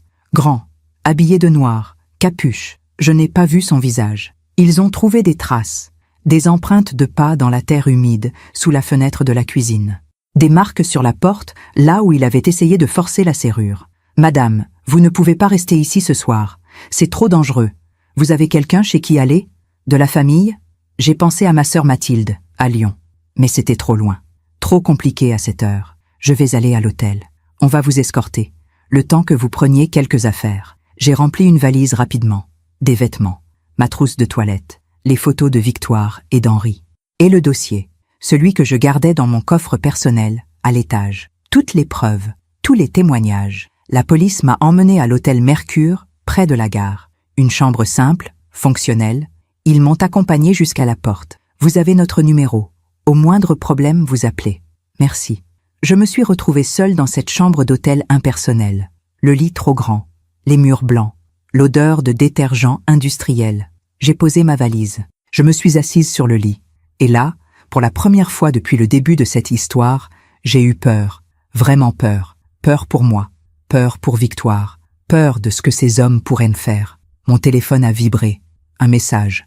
De Françoise. Odile, j'ai appris ce qui s'est passé. La police m'a contacté. Il faut qu'on se voie. Demain matin. Je passerai te chercher à l'hôtel. 9 heures. On doit parler. J'ai répondu, d'accord. Cette nuit-là, je n'ai presque pas dormi. Chaque bruit dans le couloir me faisait sursauter. Chaque pas devant ma porte me mettait en alerte. J'ai pensé à tout abandonner, retirer la plainte, dire à Victoire de tout arrêter, pour avoir la paix, pour que ces hommes nous laissent tranquilles. Mais alors, quoi? Maxime sortirait, libre, il recommencerait, avec Victoire ou avec une autre femme. Et tout ça aurait été pour rien. Non, je ne pouvais pas abandonner. Pas maintenant. Le lendemain matin, Françoise est arrivée comme promis. Elle avait l'air grave. Odile, monte. Il faut qu'on parle. Nous sommes allés dans un café, loin de l'hôtel. Un endroit discret, au fond d'une petite rue. La police a analysé les traces laissées dans ton jardin. Ils ont trouvé des empreintes de chaussures. Ils les ont comparées à leur base de données. Et l'homme qui a essayé d'entrer chez toi est connu des services de police. Un délinquant. Plusieurs condamnations pour violence, vol, agression. Il travaille pour, pour des gens qui ont besoin de régler des problèmes. Un homme de main. Exactement. Donc Maxime l'a envoyé. Probablement. Même s'il sera difficile de le prouver. Ces gens-là ne laissent pas de traces, pas de messages, pas d'appels. Tout se fait en espèces, de la main à la main. Qu'est-ce qu'on fait alors? La police te propose une protection. Un agent devant ta porte, 24 heures sur 24, le temps que l'affaire soit jugée. Et Victoire, elle est déjà protégée au foyer. Mais on va renforcer la sécurité. Personne n'entrera sans autorisation. J'ai bu une gorgée de café. Il était amer, froid. Françoise, je ne veux pas vivre comme ça. Sous protection policière, enfermée. C'est exactement ce qu'il faisait subir à Victoire. Je deviendrai, comme elle, une prisonnière. Que proposes-tu alors? Il faut que Maxime reste en prison. Que le juge le place en détention provisoire. C'est la seule solution. L'audience devant le juge des libertés est prévue demain. Maître Dubois sera là. Il va plaider pour la détention. Avec les nouveaux éléments, les menaces, la tentative d'effraction, ça renforce le dossier. Tu penses que le juge acceptera? Honnêtement? Oui. Maxime représente un danger. Pour Victoire, pour toi, pour toute personne qui se met en travers de son chemin. Un juge ne peut pas ignorer ça. J'ai hoché la tête. Il fallait que je tienne encore un jour. Juste un jour. Nous sommes retournés à l'hôtel. Françoise m'a accompagnée jusqu'à ma chambre. Tu veux que je reste avec toi? Non, ça va aller. Merci. Elle est partie. Je me suis allongée sur le lit, tout habillée. J'ai fermé les yeux. Et c'est là que mon téléphone a sonné. Encore. Le même numéro inconnu que la veille. J'ai hésité. Puis j'ai décroché. Allô? Vous n'avez pas compris le message, apparemment. La même voix. Grave. Menaçante. Laissez-moi tranquille. On vous laissera tranquille quand vous aurez retiré votre plainte. Toutes les deux. Jamais. Votre fille est au foyer Sainte-Anne, rue de la Paix, n'est-ce pas? Mon cœur s'est arrêté. Comment savait-il? L'adresse du foyer était censée être confidentielle. Vous, comment? On sait tout, Madame Carrière. Tout. Où vous êtes, où elle est. Et croyez-moi, un foyer, ça ne protège de rien. Les portes, ça se force. Les fenêtres, ça se casse. Si vous touchez à ma fille, Vous quoi? Vous appellerez la police? Ils ne pourront rien faire. Quand on voudra la récupérer, on la récupérera. Il a raccroché. J'étais paralysée. Il savait où était Victoire. Il pouvait l'atteindre. Même au foyer. Même protégée. J'ai immédiatement appelé Françoise. Affolée. Ils savent où est Victoire. Ils connaissent l'adresse du foyer. Il faut la déplacer. Maintenant. Odile, calme-toi. Explique-moi. Je lui ai raconté l'appel. Les menaces. D'accord. Je contacte le foyer immédiatement. On va renforcer la sécurité. Et je vais voir si on peut la déplacer dans un autre centre. Plus discret. Fais vite, s'il te plaît. Je m'en occupe. Reste où tu es. Ne bouge pas. J'ai raccroché. J'ai fait les 100 pas dans la chambre. Mon esprit tournait à toute vitesse. Il fallait que je trouve une solution. Une vraie solution. Définitive. Et c'est là que j'ai compris. Il y avait une seule façon de mettre fin à tout ça. Une seule façon de nous protéger vraiment, Victoire et moi. Il fallait que Maxime ne sorte jamais de prison. Que le juge le place en détention provisoire, que l'instruction aille jusqu'au bout, que le procès ait lieu, et qu'il soit condamné, lourdement. Mais pour ça, il fallait plus que des témoignages, plus que des certificats médicaux. Il fallait une preuve irréfutable, quelque chose qui le confonde définitivement. J'ai ouvert ma valise, j'ai sorti le dossier, tous les documents que j'avais rassemblés. Et là, au fond, j'ai trouvé ce que je cherchais, le téléphone de Victoire, son ancien téléphone. Celui que Maxime lui avait confisqué, mais qu'elle avait réussi à cacher au fond d'un tiroir dans le garage avant que je vienne la chercher. Elle me l'avait donné à l'hôpital, la nuit où je l'avais emmenée. « Garde-le, maman. Il y a peut-être des messages, des preuves. Je ne l'avais pas encore regardé. Je ne savais même pas s'il fonctionnait encore. J'ai branché le chargeur. L'écran s'est allumé, faiblement, puis plus fort. Il fonctionnait. J'ai ouvert les messages. Il y en avait des centaines, de Maxime. Des messages d'amour au début, puis des messages de contrôle, de jalousie, de colère, d'insultes. Où es-tu? Réponds-moi immédiatement. Tu me mens, je le sais. Tu es une menteuse. Si tu continues comme ça, tu vas le regretter. Tu ne mérites pas mon amour. Tu es pathétique. Chaque message était pire que le précédent. Mais ce n'était pas tout. Il y avait aussi des photos. Des photos que Maxime avait envoyées. Des photos de Victoire, prises à son insu. Victoire endormie, Victoire dans la douche, Victoire en train de pleurer. Et puis, tout au fond, j'ai trouvé quelque chose d'encore plus terrible. Des enregistrements audio, des conversations, des moments où Maxime la humiliait, la menaçait, la frappait. On entendait les cris, les supplications, les coups. C'était insoutenable, mais c'était aussi la preuve que je cherchais, la preuve absolue de ce qu'il lui avait fait. J'ai immédiatement appelé Maître Dubois. « Maître, j'ai trouvé quelque chose, le téléphone de Victoire, avec des messages, des photos, des enregistrements, un silence, puis sa voix, excitée. Odile, c'est énorme, c'est exactement ce qu'il nous fallait. Le juge ne pourra pas ignorer ça. Que dois-je faire? Apportez-moi le téléphone, maintenant. Je vais le remettre au procureur avant l'audience de demain. Avec ça, Maxime n'a aucune chance de sortir. J'ai quitté l'hôtel. Un taxi m'a emmené au cabinet de Maître Dubois. Je lui ai remis le téléphone. Il l'a examiné, écouté les enregistrements. Son visage s'est assombri à chaque seconde. C'est monstrueux, vraiment monstrueux. Il va rester en prison? Avec ça, Il ne sortira pas avant le procès. Et au procès, avec tous ces éléments, il prendra le maximum. Plusieurs années. Plusieurs années. Plusieurs années où Victoire pourrait se reconstruire. Où nous pourrions vivre en paix. Je suis retournée à l'hôtel. Cette nuit-là, j'ai dormi. Vraiment dormi. Pour la première fois depuis des semaines. Parce que je savais. Je savais que c'était bientôt fini. Que la justice allait enfin faire son œuvre. L'audience devant le juge des libertés a eu lieu le lendemain matin. Je n'y assistais pas. Seuls les avocats et le procureur étaient présents. Mais Maître Dubois m'a appelé juste après. « Odile, il reste en détention provisoire. » Le juge a été catégorique. Avec les enregistrements, les menaces, la tentative d'effraction, il représente un danger trop important pour être libéré. J'ai fermé les yeux. Un immense soulagement m'a envahi. Combien de temps? Jusqu'au procès. L'instruction va prendre plusieurs mois, mais il restera enfermé pendant toute cette période. Et ses amis, ceux qui m'ont menacé, la police les recherche activement. L'homme qui a tenté d'entrer chez vous a été identifié grâce aux empreintes. Ils vont l'interpeller. Et il parlera. Ces gens-là parlent toujours quand ils risquent de longues peines. J'ai raccroché. J'ai regardé par la fenêtre de ma chambre d'hôtel. Il pleuvait. Une pluie fine, douce, qui lavait les rues. C'était fini. Vraiment fini. Victoire pouvait sortir du foyer, reprendre sa vie, lentement, à son rythme, mais reprendre sa vie.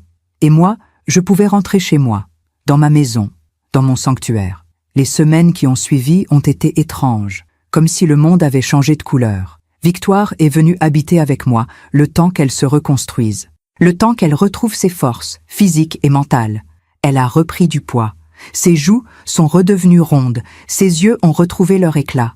Lentement, très lentement, mais sûrement. Nous avons passé des heures à parler, à pleurer aussi. Elle me racontait ce qu'elle avait vécu, les humiliations, les coups, la peur constante. Et je l'écoutais, juste l'écouter, sans juger, sans dire « tu aurais dû », parce que dans ces situations, on ne peut jamais savoir ce qu'on aurait fait. « Maman, comment tu as su qu'il fallait que tu viennes me chercher ce soir-là ?» Ce soir-là, le soir où tout avait basculé, le soir dont je ne lui avais pas encore parlé en détail. « Tu veux savoir la vérité ?»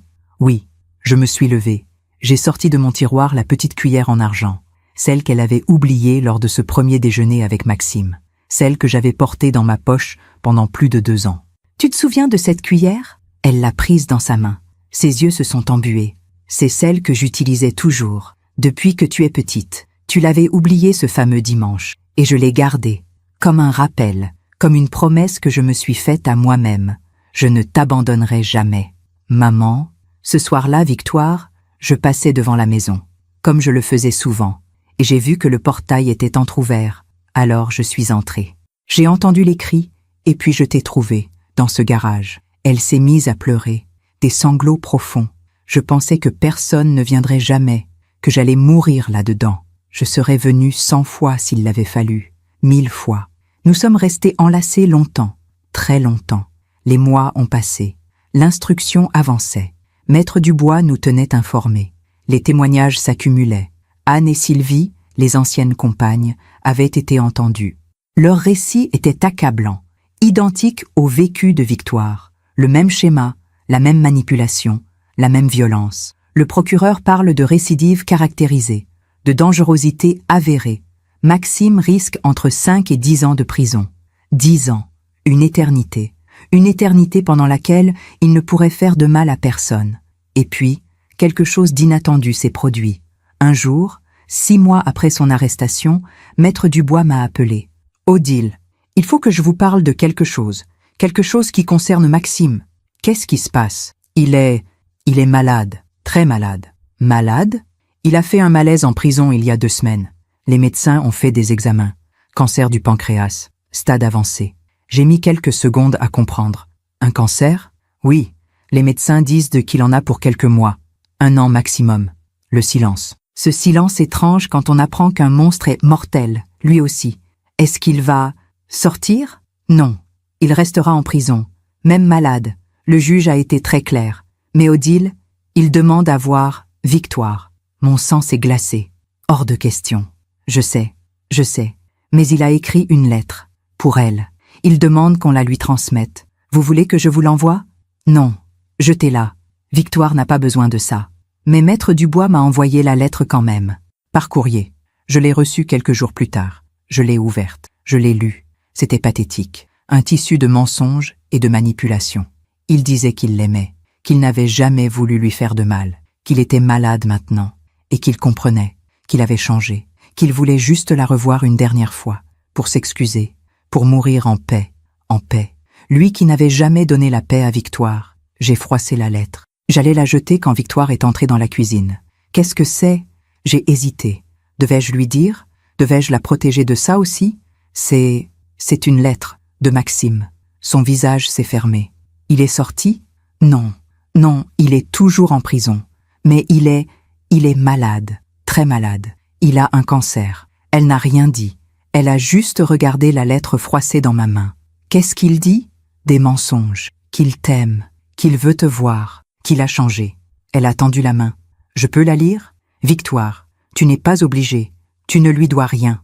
Je sais, mais je veux la lire. Je lui ai donné la lettre. Elle l'a lue, lentement, sans expression.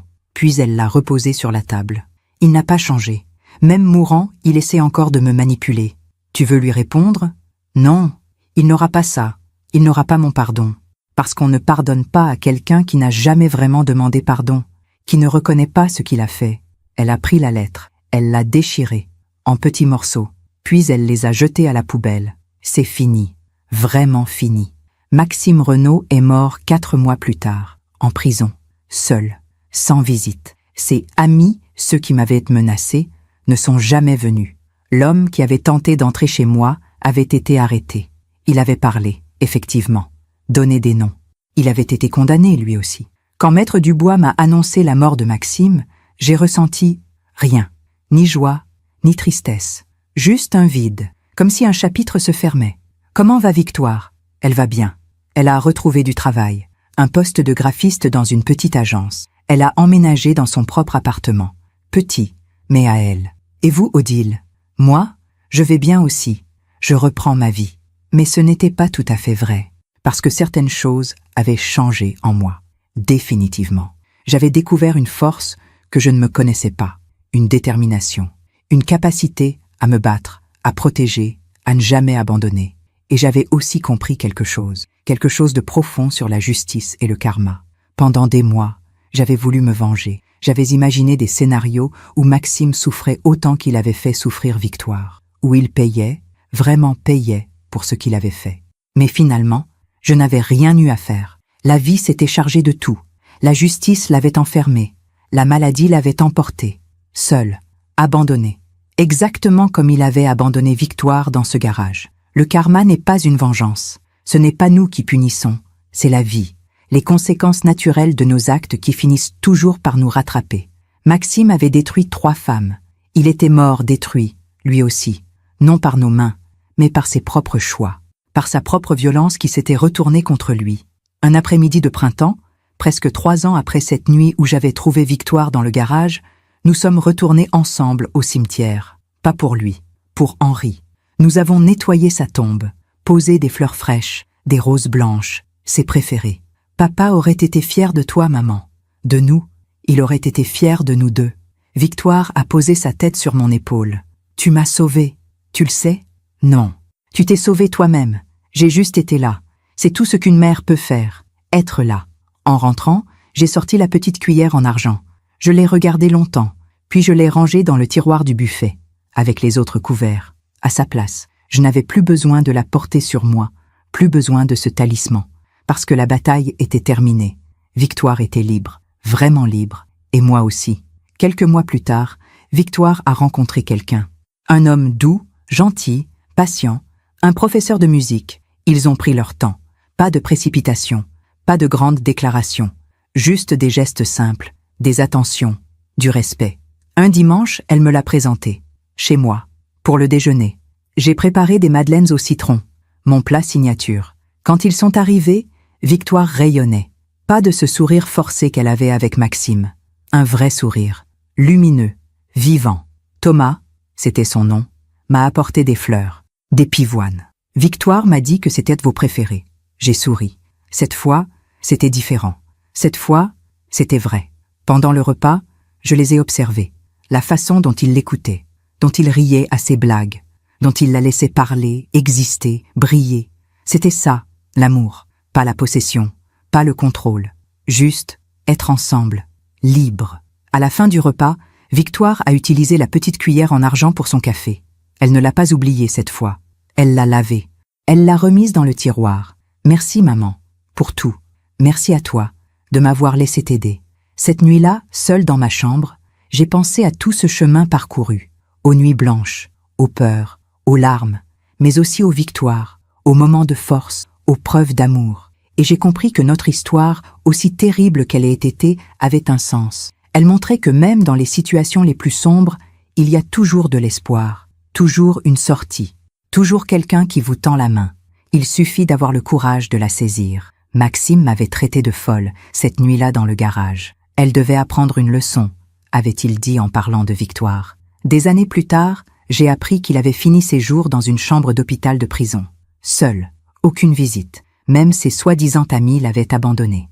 Je me souviens d'avoir croisé son regard, vide, dans ce couloir, quand la police l'emmenait après son arrestation. Le même regard qu'il avait eu pour Victoire. Mais cette fois, c'était lui qui était détruit. La vie finit toujours par rendre ce qu'on lui donne. Et moi, je n'ai rien fait d'autre que protéger ma fille. Le reste, le karma s'en est chargé, naturellement. Justement, il y a des histoires qu'on garde pour soi pendant trop longtemps. Des histoires qui pèsent, qui brûlent, qui demandent à être racontées. La mienne en fait partie. Aujourd'hui, j'ai 70 ans. Victoire en a 42. Elle s'est mariée l'année dernière avec Thomas. Une petite cérémonie intime, dans le jardin de notre maison familiale, sous les rosiers blancs qu'Henri avait plantés il y a si longtemps. Cette fois, j'étais là, au premier rang, témoin de son bonheur, de son vrai bonheur. Elle portait une robe couleur ivoire, simple et élégante. Ses cheveux flottaient librement sur ses épaules. Elle riait, ce rire cristallin que je croyais perdu à jamais. Quand elle a prononcé ses vœux, sa voix était ferme, assurée. Plus aucune trace de cette femme brisée que j'avais trouvée dans un garage, il y a maintenant 4 ans. 4 ans! C'est long et court à la fois. Long pour guérir, court pour tout ce qui a changé. Victoire a repris sa vie en main. Elle dirige maintenant sa propre petite agence de design graphique. 3 employés. Des clients fidèles. Elle gagne sa vie, dignement, librement. Elle a aussi commencé à accompagner d'autres femmes, bénévolement, dans une association. Elle leur raconte son histoire. Elle leur montre qu'on peut s'en sortir, qu'on peut survivre. Et même plus que survivre, vivre, vraiment vivre. « Maman, tu m'as appris quelque chose d'essentiel », m'a-t-elle dit un jour. Quoi donc? Qu'on n'est jamais seul, même quand on a l'impression que tout le monde nous a abandonnés. Il y a toujours quelqu'un qui veille, quelqu'un qui ne lâche pas. Ces mots m'ont ému aux larmes. Mais la vérité, c'est que ce n'est pas seulement moi qui l'ai sauvée. C'est elle, son courage, sa volonté de s'en sortir, sa force intérieure qu'elle ne connaissait pas elle-même. Moi, je n'ai été qu'un pont, un passage entre l'enfer et la vie. Quant à moi, ces années m'ont transformé aussi. J'ai découvert des parts de moi que j'ignorais, une détermination féroce, une capacité à affronter mes peurs, une compréhension plus profonde de ce qu'est vraiment l'amour maternel. Aimer, ce n'est pas seulement être là dans les beaux moments, c'est être là dans les moments impossibles, dans ceux où on voudrait fuir, fermer les yeux, faire semblant que tout va bien. Aimer, c'est regarder la vérité en face, même quand elle fait mal, même quand elle nous terrifie. J'ai aussi appris quelque chose sur la justice, la vraie justice, pas celle des tribunaux, même si elle est nécessaire, importante, fondamentale, mais l'autre justice, celle qui dépasse nos petites mains humaines. Pendant des mois, j'ai voulu faire payer Maxime. J'ai imaginé des scénarios de vengeance, des façons de le faire souffrir autant qu'il avait fait souffrir ma fille. Mais finalement, je n'ai rien fait de tout ça. Je me suis contentée de rassembler les preuves, de construire un dossier solide, de faire confiance au système judiciaire. Et la vie a fait le reste. Maxime n'est pas mort à cause de moi. Il est mort à cause de lui-même, de ses choix, de sa violence, de sa noirceur intérieure qui a fini par le dévorer. C'est ça, le karma. Ce n'est pas une punition divine. Ce n'est pas une vengeance cosmique. C'est simplement la loi des conséquences. Chaque action porte en elle ses fruits, bons ou mauvais. Maxime a semé la violence, l'humiliation, la destruction. Il a récolté la solitude, l'abandon, la maladie. Il est mort comme il avait vécu, seul, sans amour, sans dignité. Personne ne l'a pleuré. Pas même sa propre famille, qui avait fini par découvrir qui il était vraiment. Moi, je n'ai ressenti ni joie ni tristesse à l'annonce de sa mort. Juste un soulagement. Celui de savoir que Victoire était définitivement libre, qu'il ne pourrait plus jamais lui faire de mal. Il y a quelques mois, Victoire m'a annoncé qu'elle attendait un enfant, une petite fille. Elle naîtra au printemps prochain. Comment vas-tu l'appeler? Hélène, comme grand-mère. Hélène, le prénom de ma mère. Cette femme forte, courageuse, qui m'avait appris à ne jamais baisser les bras, qui m'avait montré qu'une femme pouvait affronter n'importe quelle tempête. Elle aurait été si fière. Elle l'est, maman. Quelque part, elle l'est. Nous étions assises dans le jardin, sous les rosiers. Un thé fumait dans nos tasses. C'était un de ces moments parfaits, où le temps semble suspendu. Maman, tu ne regrettes rien? Regretter quoi? D'avoir autant risqué. Ta sécurité, ta tranquillité. Tu aurais pu te contenter d'appeler la police cette nuit-là. Tu aurais pu rester en retrait. Victoire, regarde-moi. Elle a levé les yeux vers moi. Je ne regrette rien, pas une seconde, parce que tu es là, parce que tu vas bien, parce que tu es libre, et que bientôt tu seras mère à ton tour. Alors non, je ne regrette rien. Elle a souri. Ce sourire qui disait tout, la gratitude, l'amour, la complicité. Quand la petite naîtra, tu lui raconteras notre histoire, peut-être, quand elle sera assez grande, pour qu'elle sache, pour qu'elle comprenne qu'on peut toujours se relever, qu'on n'est jamais définitivement brisé, et pour qu'elle sache qu'elle a une grand-mère extraordinaire. J'ai ri, un rire léger, joyeux, extraordinaire, je ne sais pas, mais présente. Ça, je peux le promettre, toujours présente. Aujourd'hui, quand je repense à tout ce chemin parcouru, je me dis que notre histoire n'est pas seulement la nôtre. Elle est celle de toutes ces femmes qui souffrent en silence, qui pensent qu'elles ne peuvent pas s'en sortir, qu'elles sont seules, qu'elles méritent ce qui leur arrive. À toutes ces femmes, je voudrais dire « Non, vous ne méritez pas ça. Personne ne mérite d'être humilié, frappé, détruit. Peu importe ce que l'autre dit, peu importe comment il justifie ses actes. L'amour ne fait pas mal, l'amour ne contrôle pas, l'amour ne détruit pas, l'amour libère, l'amour respecte, l'amour construit. Et si vous vivez quelque chose qui ressemble à ce que Victoire a vécu, sachez qu'il y a toujours une porte de sortie, toujours quelqu'un pour vous aider. Une mère, une sœur, une amie, une association. Il suffit de tendre la main. Le plus dur, c'est le premier pas. Celui où on dit « j'ai besoin d'aide ». Celui où on avoue qu'on ne peut plus continuer comme ça, que c'est trop dur, trop lourd. Mais une fois ce pas franchi, tout devient possible. Victoire l'a fait. Des milliers d'autres femmes l'ont fait. Vous pouvez le faire aussi. Hier, en rangeant le buffet, je suis tombée sur la petite cuillère en argent. Elle était là, au milieu des autres couverts, parfaitement normale. Je l'ai prise dans ma main. Elle était légère, ordinaire. Mais pour moi, elle représente tout. Le symbole de notre lutte, de notre victoire, de notre survie. Je l'ai reposée délicatement, à sa place, parce que les batailles sont finies, parce que nous avons gagné, non pas contre quelqu'un, mais pour nous-mêmes, pour notre liberté, pour notre dignité. Ce soir, Victoire et Thomas viennent dîner. Je prépare son plat préféré, celui que je faisais quand elle était petite, avant que tout ne bascule, avant Maxime, avant la douleur. Je dresse la table, 3 couverts. Bientôt, il y en aura 4, puis 5, quand la petite Hélène sera assez grande pour s'asseoir avec nous.